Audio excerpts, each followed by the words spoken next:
Seorang ibu muda di Jambi berinisial NT 25 tahun tega melakukan pelecehan seksual kepada 17 anak di bawah umur.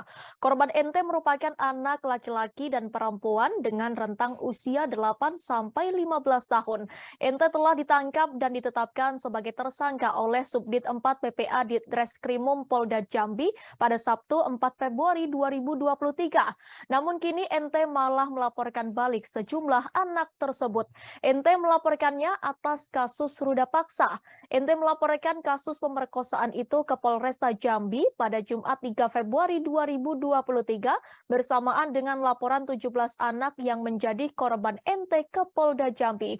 Kanit PPA Satreskrim Polresta Jambi Ibda Krisvani Saruksuk mengatakan NT melaporkan 8 anak atas dugaan kasus pemerkosaan. Pengakuan NT dia menjadi korban pemerkosaan di rumahnya sendiri di kawasan Rawasari Alam Barajo, Kota Jambi.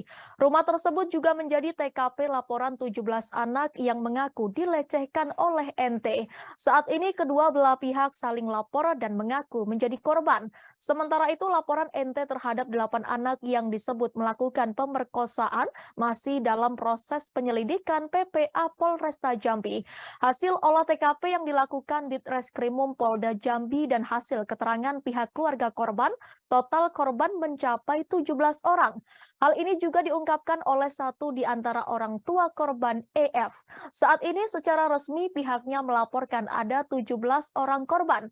EF mencurigai korban akan terus bertambah, pasalnya pelaku memiliki warung dan rental PlayStation.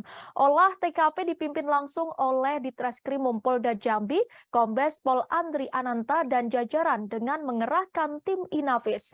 Hasil olah TKP ini telah menemukan 6 saksi tambahan yang direncanakan akan dimintai keterangan pada pekan depan.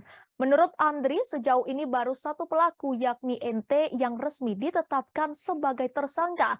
Sementara itu, keterangan satu di antara orang tua korban yang mengikuti olah TKP mengatakan aksi pelecehan ini dilakukan di dalam rumahnya, mulai dari kamar pribadi, ruang belakang, kamar mandi, dan di ruang tamu.